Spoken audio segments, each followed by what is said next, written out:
देवदेव महादेव भगवान शंकर मंगलमय शिव पुराण शास्त्र बेदरे से पुणी रुद्र कोपरे से बर दियंती अपरपक्षे तपरे अल्परे संतुष्ट हुअंती बोली से आशुतोष जगतर कल्याण पाई से श्मशानवासी अर्धलंगला नीलकंठ तांकर महिमा अनंत आउ अलौकिक भगवान विष्णु जी भगवान शंकर सी दुहे एक और अभिन्न फाल्गुन कृष्ण चतुर्दशी शिवरात्रि भावे ख्यात समग्र भारत वर्ष आनंद उत्सव राति उजागर शिव उपासना महादीपर दान व्रत उपवास यह पालित हुए भारत में शिव पूजार परंपरा अति प्राचीन और प्रसिद्ध अटे 12टी ज्योतिर्लिंग धर्म भावना को महान करिछि। क्रम ओडिशार पूर्वपल्ली में शिवरात्रि उत्सव महासमारोह पालित होता है। बरगढ़ जिलार विभिन्न शिव मंदिर उत्साह उद्दीपनार सहित शिवरात्रि पालित होइछि।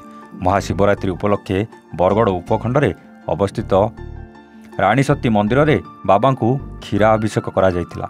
1800 लिटर क्षीर और विभिन्न नदी 80टी तीर्थजल अणाई बाबा को अभिषेक करा जायतिला। मान्यता अच्छी मनस्कामना पूरण पाई क्षीराभिषेक कले ता पूरण होता है। यह क्षीराभिषेक बरगढ़ हजार हजार श्रद्धालु योगदान करी बाबा को कृपा भिक्षा करथिले। रात्रि 4 प्रहर रे रुद्राभिषेक हवन आरती करा जाई अधरात्रि रे महादीप उठा जायतिला।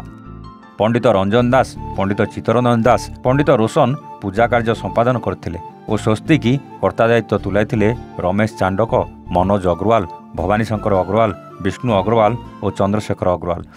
राणी सती मंदिर समस्त सभ्य सहयोग करथिले। उपस्थित समस्त श्रद्धालुओं पई प्रसाद बंटन करा जायतिला। विष्णु प्रसाद अग्रवाल रानी सती मंदिर सदस्य आज महाशिवरात्रि उपलक्षे आम देखा पाऊँ क्षीराभिषेक होचे काण आज काण काण कार्यक्रम अच्छे रानी सती मंदिर शिवालय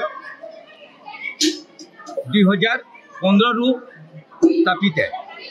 यही मंदिर आम प्रति वर्ष शिवरात्रि उपलक्ष्य नुआ नुआ जगार तीर्थ जल आनिक आम जलसाई करूँ अभिषेक भी करूँ। प्रयागराज भी गोटे वर्ष अणाई नर्मदा जल भी अणाई गत वर्ष आम आखु रस जगार जलसाई करूँ। यही वर्ष गोरस रे जलसाई हो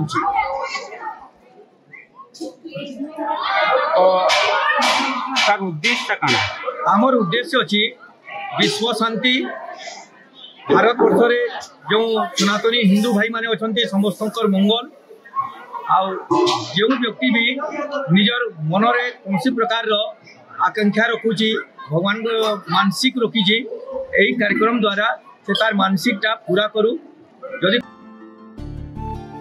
बरगढ़ विजय कुमार मिश्र रिपोर्ट A1 ओडिशा।